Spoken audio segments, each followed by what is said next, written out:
ជំរាបសួរបងប្អូននៅក្នុងវីដេអូនេះខ្ញុំបង្ហាញបងប្អូនពីមុខងារនៅលើតារាង running device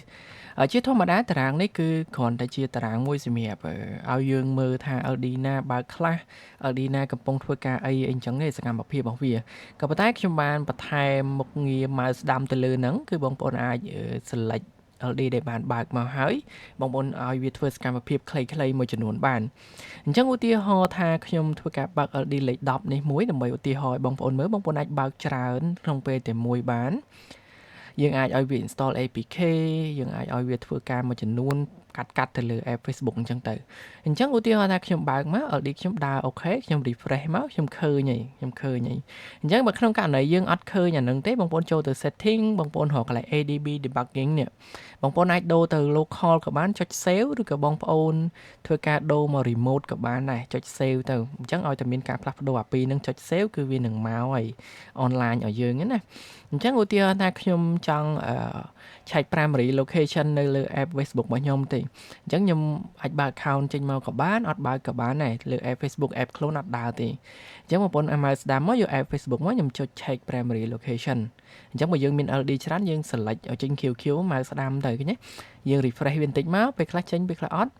បើអត់ទេយើង refresh បន្តិចមកចេញមក primary location របស់វាអញ្ចឹងឧទាហរណ៍ថាខ្ញុំចង់ឲ្យវាទៅ check support inbox អញ្ចឹងណា account ក៏មាន support inbox គឺវាកាត់ទៅដល់ចូល support inbox ឲ្យយើងតែម្ដងអញ្ចឹងបងប្អូនពេលខ្លះរកកន្លែង primary មិនឃើញរក support inbox មិនឃើញហើយយើងអាចទៅនឹងវាលឿនដែរណាយើងឆែក1 2ភ្លាមៗអីអញ្ចឹងទៅអញ្ចឹងឧទាហរណ៍ថាយើងចូល account status ហើយបើបងប្អូន switch ទៅ page ចេញទៅ error ហើយព្រោះវាចូល account status ហើយណាហើយមួយទៀតខ្ញុំគិតថាបងប្អូនចាប់អារម្មណ៍គឺជាការ add mail ថ្មីចូលទៅក្នុង account ហ្នឹងដោយមិនបាច់ confirm mail ចាស់អញ្ចឹងអ្វីដែលបងប្អូនត្រូវធ្វើគឺយើងចូលមកកន្លែង NDX startup នេះវាចូលមកដល់នេះហើយបងប្អូនធ្វើការ show NDX មកបានថាយើងមកដល់ផ្ទាំងមុនហ្នឹងយើងមកដល់ចុចអាក្រោមគេនេះមកដល់នេះយើងអាចចូលផ្ទាំងច្រើនបានតាក់ទងជាមួយនឹង mail ភាគច្រើនយើងចូលទៅក្នុង email acquisition នេះហើយយើងបន្ថែម email របស់យើងអញ្ចឹងខ្ញុំ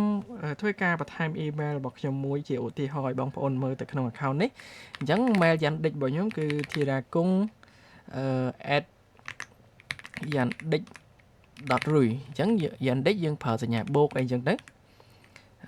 account នេះឈ្មោះ Johnson អញ្ចឹងខ្ញុំដាក់ Johnson លេខប្រមាណអីអញ្ចឹងទៅយើងដាក់ឲ្យស្រួលចាំបន្តិច00098អីចឹងទៅណា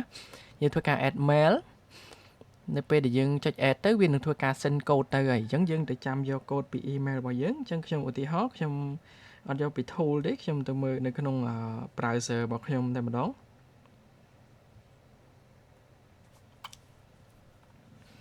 អញ្ចឹង email នេះបានផ្ញើលេខ code មកខ្ញុំហើយគឺ73 8 25អញ្ចឹងបងប្អូនចុច confirm មកហើយរងចាំវាបន្តិចទៅនេះអញ្ចឹងនៅពេលដែលយើងធ្វើការ confirm ហើយខ្ញុំនឹងទៅបញ្ជាក់មួយទៀតថា email បានចូលឬក៏អត់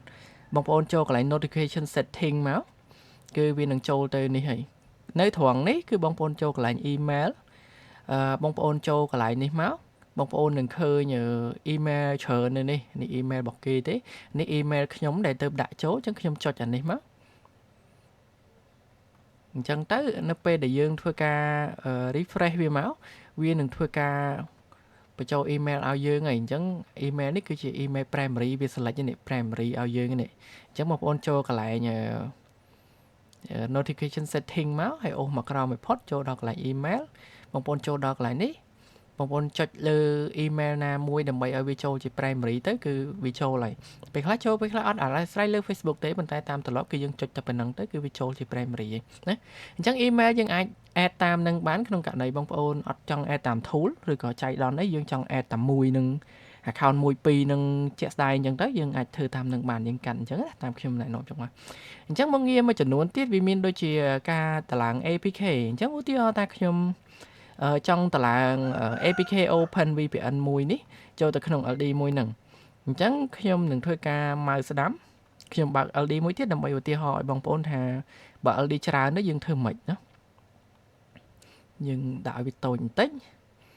យើងយក LD មួយទៀតមកដាក់ជាប់គ្នាហើយយើងធ្វើការតឡើងម្ដងពី LD តើវាធ្វើការយ៉ាងម៉េចណា អូខេបានប៉ុណ្ណេះហើយយើងធ្វើការ refresh វាមកវានឹងបាន 2LD ឃើញទេ LD លេខ10លេខ11អញ្ចឹងយើង select ឲ្យចេញពណ៌ខៀវទាំងពីរមកយើង install APK ហើយយើងប្រើទៅ desktop យកopen VPN desktop វាអត់ចេញខ្ញុំសាក Instagram មួយអញ្ចឹងខ្ញុំ open មកនេះវាចូល Instagram ឃើញទេអញ្ចឹងយើងចង់ install APK អីទៀតយើងធ្វើតាមនឹងមក install APK លឿនអញ្ចឹងបងប្អូនចង់កាត់អានេះបានថាគ្រាន់ជាមុខងារមួយសម្រាប់យើងជំនួយលើ manual នៅពេលដែលយើងចង់ធ្វើ LD មួយចំនួនខ្លួនឯងអីចឹងចង់ install ចង់ check primary ចង់ add mail add អីខ្លះអីចឹងទៅបើក្រៅពីហ្នឹងយើងអាចឲ្យ tool auto បានប៉ុណ្្នឹងឯងបងប្អូនតាក់ទងជាមួយនឹងមុខងារទៅលើ running device ដែលយើងទៅតែ add ទៅលើ activity table ណាអរគុណ